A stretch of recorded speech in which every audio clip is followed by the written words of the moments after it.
Hello, I'm Cindy Tugwell, Executive Director of Heritage Winnipeg, and I'd like to welcome you to a historic tour of the magnificent former Bank of Commerce in celebration of Canada's National Historic Places Month, along with the National Trust for Canada.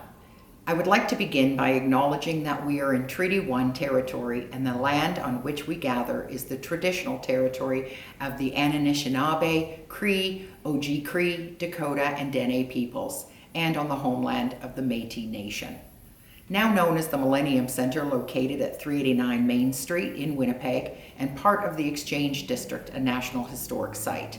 The president of the Bank of Commerce officially opened the building in October of 1912, and the press expressed its admiration. The site was in the heart of Bankers Row, a series of finely appointed Main Street institutions that financed the amazing early growth of the grain and wholesale trades in Western Canada. This was the Commerce's second head office on the site, the first having been taken apart and re-erected in Regina, where it still stands. It is a 6-story building of steel, concrete, and brick construction. The former Bank of Commerce is an excellent example of the grand architecture that defined Winnipeg's commercial core and its importance as a financial center in the early 20th century. Designed by Darling and Pearson of Toronto, Canada's leading architects, as a fine example of a bank neoclassical and for an expenditure of roughly $750,000. With its monumental edifice, the Bank of Commerce obtained the best Canadian manufactured building materials available.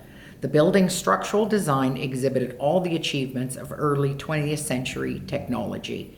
A steel frame constitutes the structure's skeleton, and architects specified a concrete foundation extending to a maximum thickness of 4 feet 9 inches. The building was the bank's regional administrative center until 1969, with few renovations.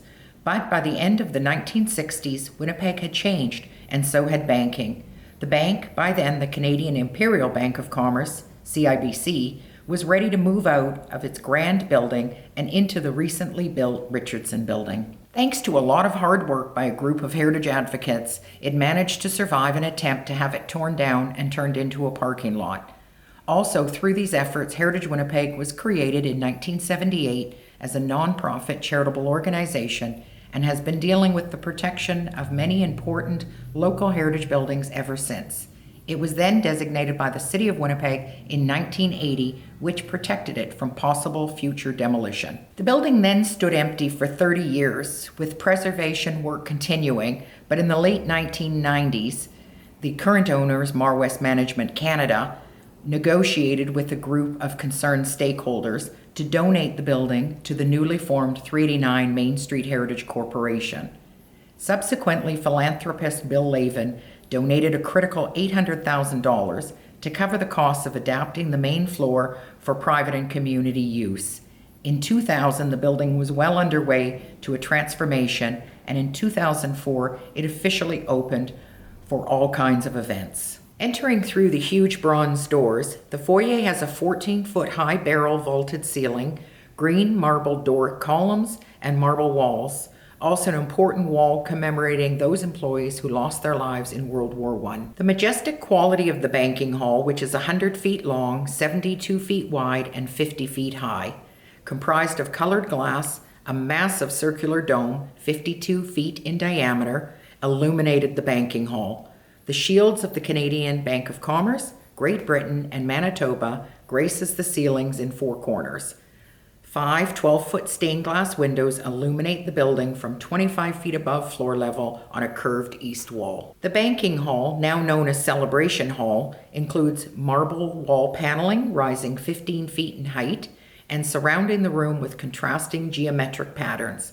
Flued Doric columns rising to a full entablature and coffered ceiling, semicircular green marble counters, pedestals topped by wreathed bronze urns and bison heads, along with classical molding and marble flooring. Behind the banking counter on the east wall was the treasury room with a vault made of steel, concrete, and brick construction in the accepted fashion for monumental banking halls. The main floor manager's office, also known as the tapestry room, has original tapestry covering all 4 walls, walnut paneling, ornate fluted pilasters, model plastered panel ceiling, and a fireplace enclosed in its own walnut mantelpiece highlighting the room.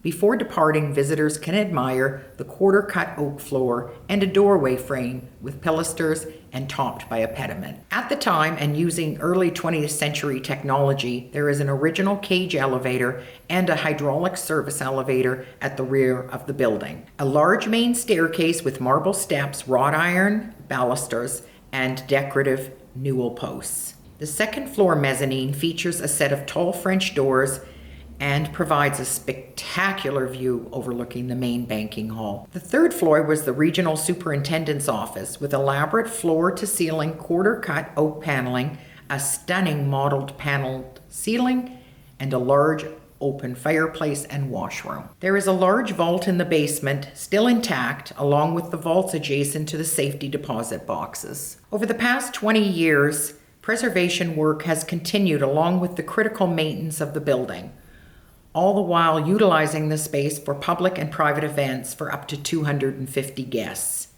We have also been very fortunate to have many local and international films shot at the building, along with free community events such as Doors Open Winnipeg and the Winnipeg Symphony Orchestra's Summer Series concert. Our next objective is to get the upper floors redeveloped for tenants to generate much needed revenue so everyone can enjoy this stunning heritage building for another century, and it will continue to be part of the urban fabric of downtown Winnipeg. I hope you enjoyed the tour today, and thank you very much for your time.